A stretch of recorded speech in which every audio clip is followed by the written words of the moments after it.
Hello friends, how's everybody doing on this wonderful day? Hope you're doing absolutely phenomenally today. I did pretty well. For those of you that are not familiar with the channel, this is not something I do normally. I don't typically record things ahead of time, so it's going to be a little bit different for this series. Hopefully you all can give me a little bit of a leeway, as I'm going to have to learn a lot of different things on the fly here, like editing videos and stuff. But hopefully it won't be too bad. We are playing Neverwinter Nights Enhanced Edition for a couple of different reasons. I've been kind of getting that little itch to play a CRPG on the channel. I think the last one we played was Under Rail. You might be able to argue that the 40k game we were playing was a bit of a CRPG, but this one is a full-on CRPG, and it's one of the greats back from the Infinity Engine. Things like Baldur's Gate 1 and 2, Icewind Dale, things similar to that. And so I was kind of trying to pick between those games, and it has been forever and a half since I played almost any of them. So I figured, why not do Neverwinter Nights? I think I beat it once. We pop in here, you'll see there's a lot to Neverwinter Nights. This is the original campaign. It's going to be these 3 chapters. We'll play the same character through all 3. I say chapters, campaigns, because many chapters in each one. I'm planning right now of doing all 3 of these. We will see what happens. Maybe good, maybe bad, because there's a couple different things. First off, there's all of these. These are all campaigns on their own, which, you know, like this one is another 5 hours, 10 hours. So we'll see how we're feeling by the end of, you know, the main 3. We also have these ones. There's a lot of campaigns that people have written for Neverwinter Nights. Neverwinter Nights was not huge back in the day. I wouldn't say it was as big as like Baldur's Gate, but like it has a pretty fervent following. If we take a look here, you can see these are all people still playing this game. Like, there's 79 people playing a Ravenloft server, which is pretty cool. I find cool. But yeah, without further ado, let's get into some character creation. All right, let's see here. So we're going to be starting on the classic campaign, episode 1, Wailing Death.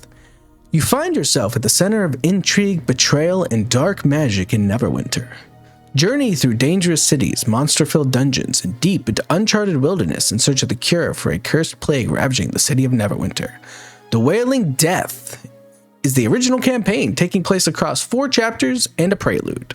It showcases many of Neverwinter Nights' original features across many geographical areas, with a large variety of characters, quests, and villains.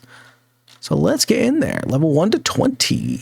I will say, in case anyone's curious, I do want to play this, and then once I finish my Baldur's Gate campaign, I'm genuinely gonna like take a look into building this in the Baldur's Gate 3 engine. So keep an eye on that. So I may end up doing a video series on that. Let's read through this. Lady Erebeth herself has ordered the Academy to send you an invitation to come to train. Who cares for that? Okay. The Frozen North, the name given to the stark and unforgiving frontier that lies beyond the high moor of Faerun.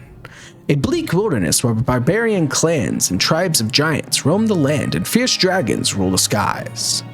But amidst the frozen savagery stands a bastion of civilization, the city of Neverwinter, Jewel of the North. Behind the city's high walls, those both hearty and brave carve out an existence in this bleak land under the guidance and protection of the legendary hero, Lord Nashor Alagander. Yet, there are some things that all the courage in the world cannot stand against. A virulent plague swept the city, a terrible affliction that began in the Beggar's Nest. Soon, all of Neverwinter would feel the touch of the Wailing Death.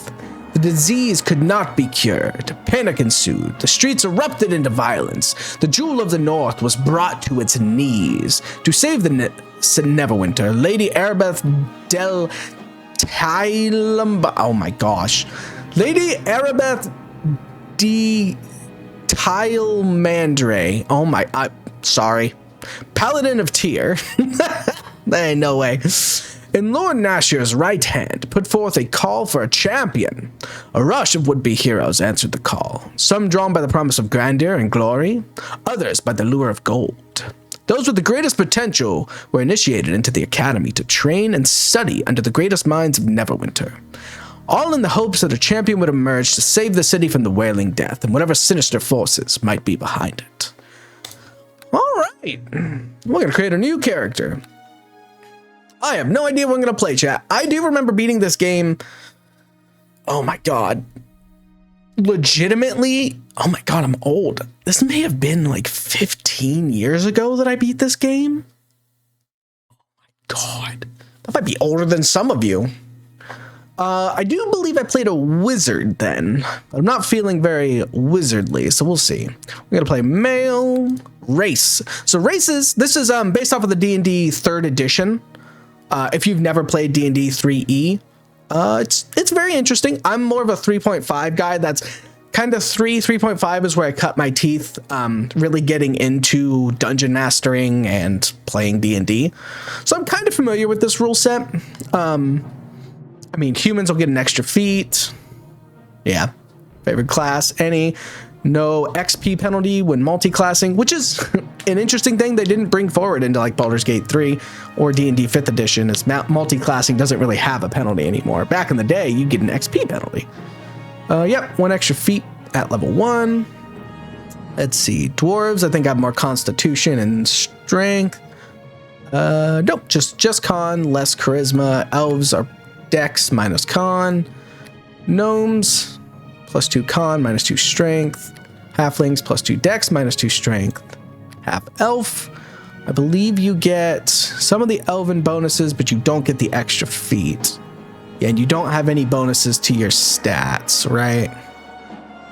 Yeah, I'm right. And then half orc gets a bonus to strength, but you lose intelligence and charisma. Half orcs were pretty bad back in the day. Kind of debating. I don't know what I'm going to play yet. And then, of course, there's sub races. Some of these actually have real sub races and some you can make your own. But I think I might just play. Is it boring if I just play a human for the extra feat, chat? And 4 skill points? 4 skill points are pretty good.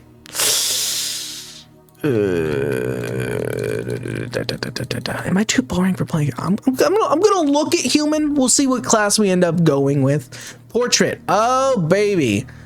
These are gonna, the nostalgia. Let's see. I loved this one back in the day. Used that one a lot. Let's see. What was my go-to back in the day? If I was playing a druid or something, I would do that.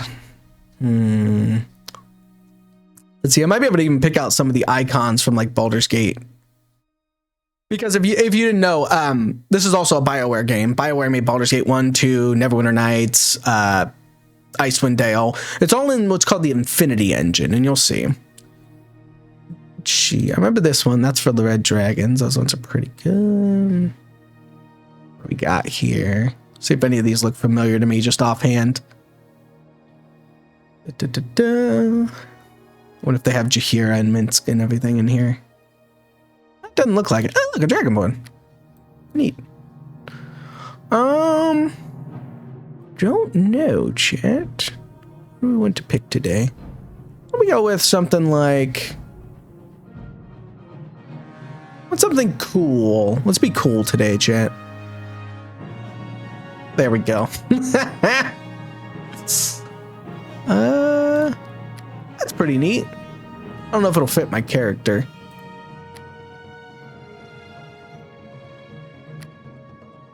I hate to say it, but I'm kind of leaning towards playing Bard. So maybe I pick Bard? A little loot, maybe? That's pretty interesting. I'm not quite sure. We're gonna go with this for now, just in case I do end up going Bard. We'll change the icon if we have to. Let's look at our classes. So, 3rd edition has some pretty interesting stuff. If you've never heard of what are called prestige classes, those are classes pretty much Shadow Dancer and below are prestige classes. So these are classes where you have to already have levels and access to certain skills before you can join them. So Harper Scout, that one might sound familiar for anyone that's played Baldur's Gate 3. Harpers, yeah. The Harpers are a secret society. Members are dedicated to holding back evil, preserving knowledge, and maintaining the balance between civilization and the wild. The Harper Scouts perform many duties, including espionage, stealth, and reporting. Now, I'm going to be honest, chat, I don't remember how deep the RPG mechanics go. I don't remember how many skill checks and stuff there are, but let's see. What do we even need? So we can see here the requirements. Discipline 4 ranks, search 4 ranks, lore 6 ranks, persuade 8 ranks. So if I remember my skills right, you get 4 ranks in any skill to start, and then you can put an extra one in every level, meaning this would be a minimum of level 4 before we could take our first level in this. All right, not sure if we want to be a Harper Scout, but we've got lots of options here. Shadow Dancer, that's going to be like a assassin-esque character. Not sure if that's what I'm looking into right now. High 10 ranks. Yeah, this is a high level class. So essentially take whatever the ranks are, subtract 4, and that's about what level you're going to have to be before you can get it. So in this case, probably level 6. Hide in plain sight, can hide even when being observed. That's pretty neat. Arcane Archer, so that's a combination of wizard and ranger. Enchanted arrows. Assassin, that's just directly an assassin. Bonus to your sneak attacks, that's pretty good. Not against that. Looks like we can take this guy around level 4-ish. Blackguard. A blackguard epitomizes evil. They are nothing short of a mortal fiend, a black knight with the foulest sort of reputation. Many refer to blackguards as anti-paladins due to their complete evil nature. Not one class makes the best blackguard. All that is required is a willingness to serve the forces of darkness. Yeah, I'm probably not going to do that. Being evil makes me feel bad. Champion of Torm. I don't actually know what this one is. Champions of Torm are mighty warriors who dedicate themselves to Torm's cause, defending holy ground, destroying enemies of the church, and slaying mythical beasts. Torm is the patron of paladins, an unswerving enemy of corruption and evil. I'm probably not going to play a paladin. Weapons Master. For the Weapons Master, perfection is found in the mastery of a single melee weapon. Weapons Master seeks to unite this weapon. Seeks to unite the weapon of choice with his body, to make them one, and to use the weapon as naturally and without thought as any other limb. Okay, neat. Key damage. Okay, that's pretty neat. Pale Master. Necromancy is usually a poor choice for arcane spellcasters. Those who really want to master the deathless art almost always pursue divine means. However, an alternative exists for those who desire power over undead, without losing too much of their arcane power, entering the Pale Master, who draws on a font of special lore that provides a macabre power all its own. Okay, so a necromancer, essentially. Not sure if that's what I'm looking for. I'll be real with you. I'm probably not going to play wizard or sorcerer. Rogue and Ranger are on the table. Paladin's probably not on the table. Monk would be on the table if I think an older like D&D style game supported it. Monk's one of my favorite classes, but the problem is, like, unlike in Baldur's Gate 3 where you get like rings that do crazy things and cloaks and this, that, and the other, the earlier games don't really support it as well. So you're kind of like, if you pick Monk, you're kind of shoehorned into like, I'm gonna punch things and that's it. So Monk's, it's not on the table, but it's not off the table. It's like kind of hanging there, you know. Fighter's a little too basic for me. You walk in, you stab. Probably, I think Fighter and Monk are both like, they're not on the table, but you know, they're not as off the table as like Sorcerer and Wizard are. Druid and Cleric, I just don't feel a call to either of these classes. I don't typically play them. I do think Druids in 3rd and 3.5 play a little bit better than I think they did in Baldur's Gate 3. So it's not crazy, but I probably won't play Druid or Cleric. Bard is the one I've been thinking of. Spellcaster Charisma score, yeah. Because they're a spellcaster, so they still get a little bit of zhuzh.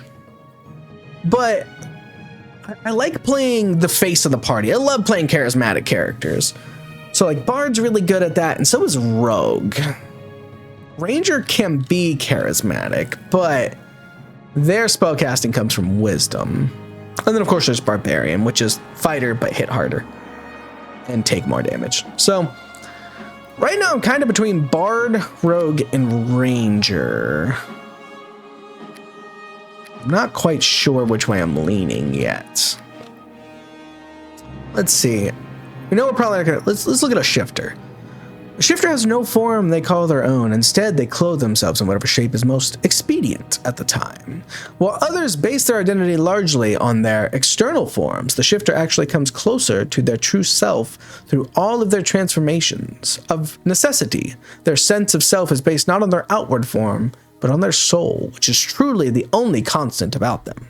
It's their inner strength of that soul that enables them to take on any shape and remain themselves within. Let's see. Wild shape is our only requirement. It's a feat. And 3rd level spell casting. Create a wild shape. Change into dragons. Change into harpies, minotaurs, gargoyles. And what level is this? Spellcasting level 3 or higher. That's pretty high. Spellcasting level 3 is you're probably looking at like a level 9 or so. Okay. Interesting. I'm not against the idea of a shifter. Dwarven Defender, that's just a fighter with damage reduction. I think you have to be a dwarf, right? Yep, race dwarf. Red Dragon Disciple. So these two, Purple Dragon and Red Dragon, I'm not sure. It's rumored that the magical powers of sorcerers and bards is somehow connected to their presence of dragon blood in their family tree. Interesting. Kind of leaning towards the bard thing. Red Dragon Disciples are sorcerers and sometimes bards who use their magical powers as a catalyst to ignite the red dragon blood, realizing its fullest potential. They prefer a life of exploration to a cloistered existence. Already adept at magic, many pursue adventure, especially if it furthers their goal of finding out more about the draconic heritage. They often feel drawn to areas known as harbor dragons. Okay. Proficiency. A Red Dragon Disciple does not gain any requirements. Sorcerer or Bard with 8 ranks in lore. That's not too bad. So that puts us around level 4 before we can take our first stuff. We get Draconic Armor. Our hit dice increases. We gain 2 strength. We gain a breath weapon. Hit die increases again. Gain more strength. Skin becomes naturally harder, gaining +2 natural AC. Breath weapon again, gain some con. Interesting. Immune to sleep, paralysis, and fire. Dark vision. I'm not against this as potentially a prestige class to work towards. Let's look at Purple Knight. The famous Purple Knight dragons of Cormyr are regarded across Faerun as exemplars of disciplined, skilled, loyal soldiers. Their reputation is deserved partly because of the heroic actions of their leader, the Purple Dragon Knights. The Purple Dragon Knights developed uncanny skills relating to coordinating and leading soldiers. Most are fighters, rangers, or paladins, but a few are bards and clerics. Okay. And rogues have been known to become Purple Dragon Knights as well. Sorcerers and wizards tend to join the War Wizards, Cormyr's elite brigade of fighting spellcasters, while barbarians are too undisciplined, and druids and monks are too uncivilized in Cormyr to enter this career. Okay. Requirements: non-evil, non-chaotic. That'll be easy. I'll probably be lawful good. Or not lawful good, neutral good. Base attack of +4. That's pretty high for a bard. That's probably around level, what would that be, 6 or 7? Feats: mounted combat, requires ride 1. Okay. Rallying cry, +1 bonus, heroic shield, +4 AC, inspire courage, fear, once per day. Okay. +2 D10 HP to any number of allies equal to the Purple Dragon's Knight level plus charisma bonus once a day. Okay. A couple of classes we can dip into if we pick any of the classes we're thinking.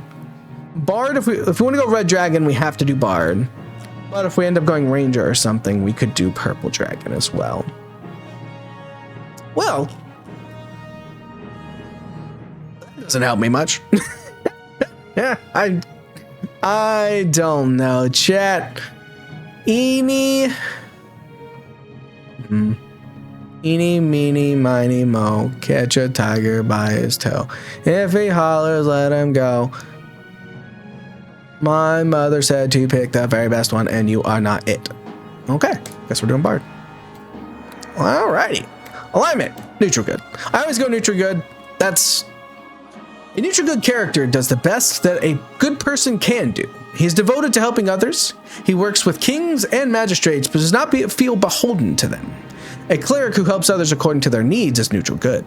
Neutral good means doing what is good without bias towards or against order. I.e., if some magistrate tells me to go kick some, poor people, I'm not going to do it just because they're a magistrate. That's typically my alignment anytime I play D&D games as neutral good. It's just the kind of way that I end up leaning for the most part. So we will pick that. Ability scores. So this is point buy. As you can see here, we start with 8 and everything except charisma. We have a slight bonus to that due to being a bard. So, first things first, can we get this to 18 off the rip? Hell yes. Let's do that. That's going to be where most of our stuff goes. Now, we have to decide what kind of bard we want to be. Because if we're going to be like a ranged bard, which is usually the best way to go with bard, I'll get that guy up. Can't go any lower than what we've gone.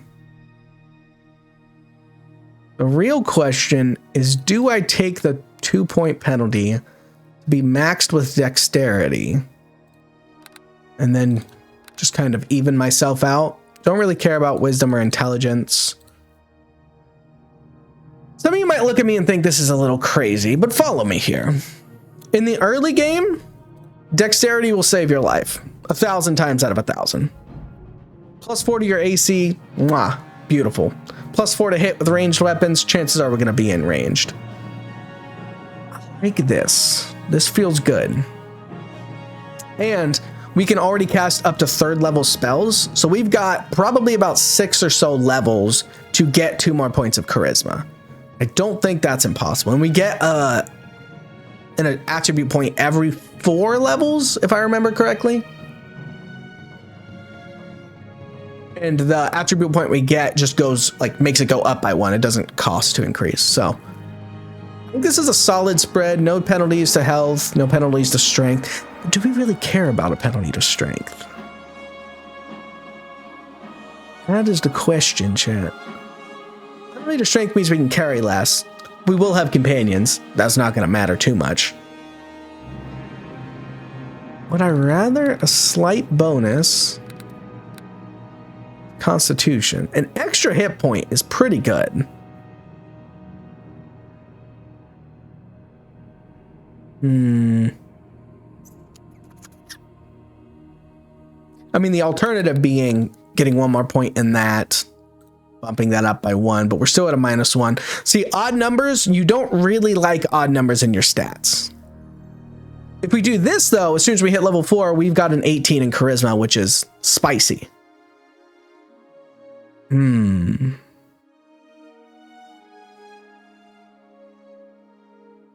Nah, we're gonna do it this way. I think that's our go-to. Packages. We're gonna ignore all these. These are pre-built things. I'm too good for that, chat. We have 16 skill points. So the way the skills worked in D&D 3rd edition, you got 4 points to put in your class skills. Class skills you can see here are highlighted.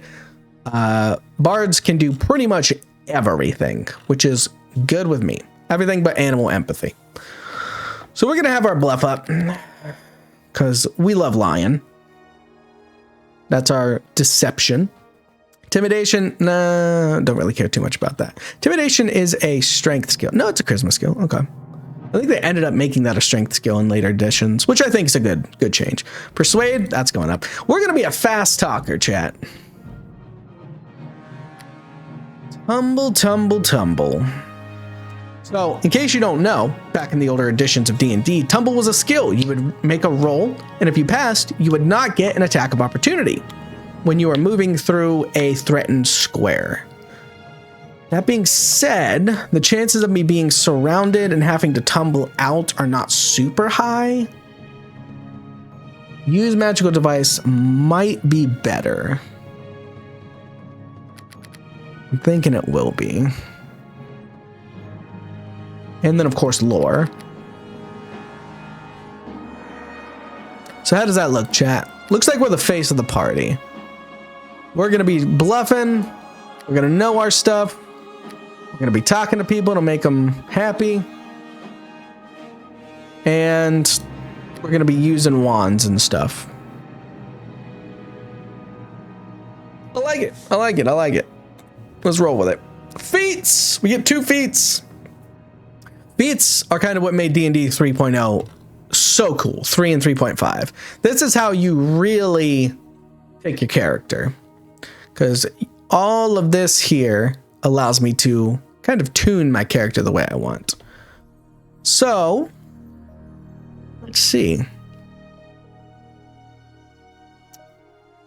We can take skill focus, which I think that gives you a +3 bonus to checks with it. That's not bad. This could be good. We'll see. Scroll scribe's pretty good, except scribing scroll costs a small amount of XP. This is back in the day when if you wanted to make a magical item, you had to give up levels. That shit was crazy. Then again, it's not that much XP, you can see. Scroll of Fireball 5 would cost 15 XP. Not that crazy. Scroll of Chain Lightning 11 would cost 66 XP. Nothing too crazy, but it is a good thing to think about. If we're going to be ranged, point blank shot might not be the worst idea. Negates the -4 penalty for using a missile weapon in melee. Gains an additional +1 to attack if they're within 15 feet. Not too bad. What's the luck of the heroes? +1 on saving throw. Lingering Song. The effects of a bard song will last an additional 5 rounds. Not a bad idea.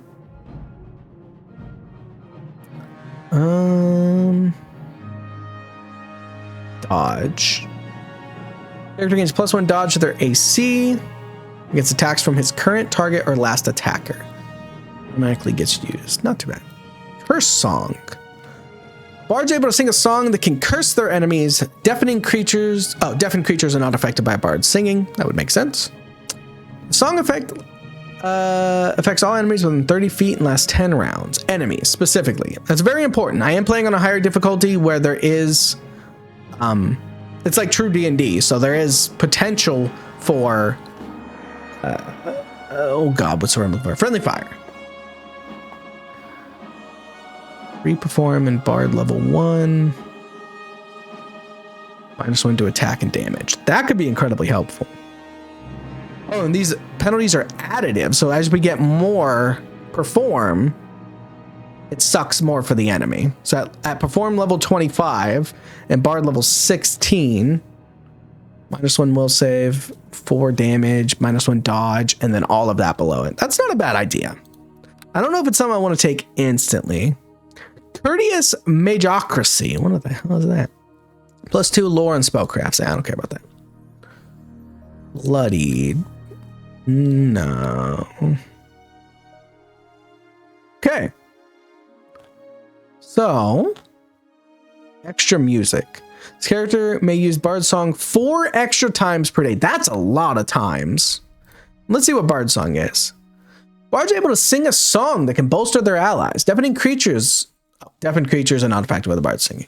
The song affects all allies within 30 feet and lasts for 10 rounds. Okay, so 10 rounds is 1 minute. Every round is 6 seconds. Why I have all this knowledge, like I said, I DM'd this system for like, God knows how long, years. It's funny how much I still remember. The higher the Bard's performance skill, and the better it'll be. Yep. So +1 to attack and damage. So that's what we can do. I don't know how many times per day. Does it say here? No, it doesn't. I'm assuming I probably have like 4 times a day. So doubling that could be good.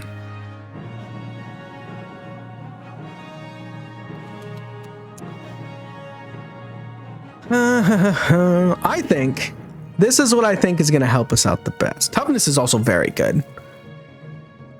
Gains 1 bonus hit point per level and hit points gained retroactively. Believe it or not, 1 hit point is a lot in this game. What is Thug again? Persuade and Intimidation. Strong Soul, Fortitude and Will, Stealthy, Don't Care, Snake Blood. Okay.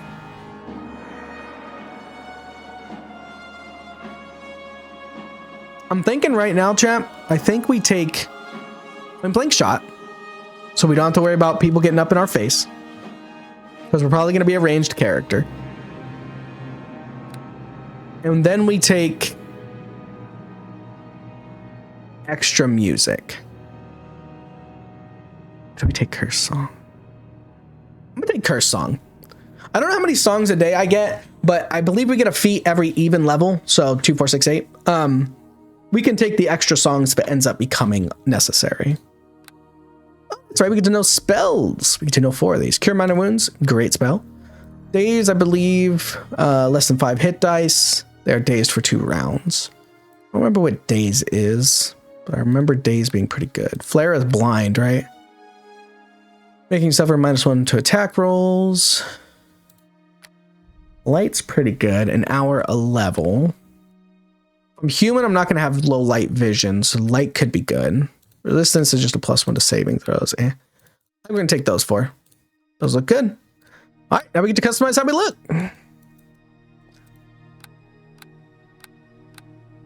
Oh, that's a good look. I can't rotate. I thought I could rotate. Oh, that's good. Oh, that's a good hat. I like that hat. Remember, we're a bard. Oh, I'm digging that. That mustache is so good. That face kind of looks like my cat when he smells something he doesn't like. It's like a tiefling head there. Oh, we can play as big boss. Let's see. That's a half orc face on a human body. All right, honestly. Oh, I like it. I like it. You want any tattoos? Those are the only tattoos, right? Yeah, why not?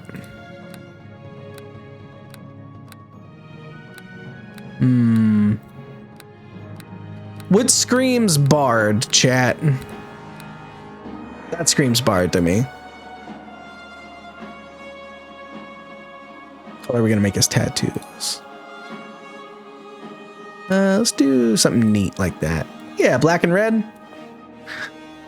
Okay. Oh goodness, I forgot about this. So our character name. Oh, we already know what our name is. Goat. Last name, we don't need one. Age, too old. The battle is on! So this is the voice we're going to be listening to the whole game, chat. So we got to pick a good one. To your weapons, and don't let up. Let's have at it. Time for a bit of the game. I can get that. If I'm playing a bard with a slightly deeper voice, you know, people like deep voice singing. At least I do. By my direction, attack! No quarter! Brooding dark hero. Time to die! Violent fighter. Attack! Rip you to shreds! Might be a little intense for us. Stealth specialist. Now, my steel will strike true. All right. Which voice are we looking to be here? Prankster? Once more into the breach, my friends. Stand still so I can hit you. Ha! A most palpable touch. Most palpable touch. Oh, that's liable to leave a scar. Kind of like that one. Dumb hero. Don't just stand there! I'm gonna rip your head off and make it my puppet! I'm gonna go with Prankster. Prankster sounds fun. Once more into the breach, my friends. Oh, here's our description for our character. Your only hope for fame and fortune, and to escape the life of a commoner, was to become an adventurer. Guided by your goals and dreams, you set off in search of excitement. What god do we follow? Lore. There we go. All right, chat. So let's go ahead and take a look at our character. I guess I've decided I'm playing a human bard. 8 strength, 18 dex, 12 con, 8 int, 8 whiz, 16 charisma. This is as min-maxy as you can get, which means I'm probably going to immediately be hit by a wisdom spell and get crunched. 14 AC, not bad. That's pretty okay for not wearing any armor. My attack bonus is -1. We're not going to be stabbing anything. Fortitude, reflex, will. Our fortitude and reflex are pretty solid. We are neutral good. Take a look at our skills. Our bluff is 7. Love that. 4 to hide, 3 to intimidate, 3 to lure, 4 to moves. Oh, forgot lore is an intelligence skill, isn't it? Ah, whatever. 7 to persuade, 7 to use magic device. All right. I'm feeling solid on that. Let's see. Mounted action. We can. Okay. We got our bardic song, bardic knowledge. Quick to master. Humans extra feet. Okay. And there's our spells. All right, chat. Well, I'm gonna go ahead and call this our first episode. This is gonna be like our session 0 episode. So that way, the first episode will just be all playing the game. So thanks everybody, or anybody that decided to watch session 0 of me nerding out and creating a bard. Hopefully I'll see you all next time. I will do my best to put these out at a fairly frequent rate. We'll see what happens. Yeah, y'all have a wonderful rest of your day. Bye, friends.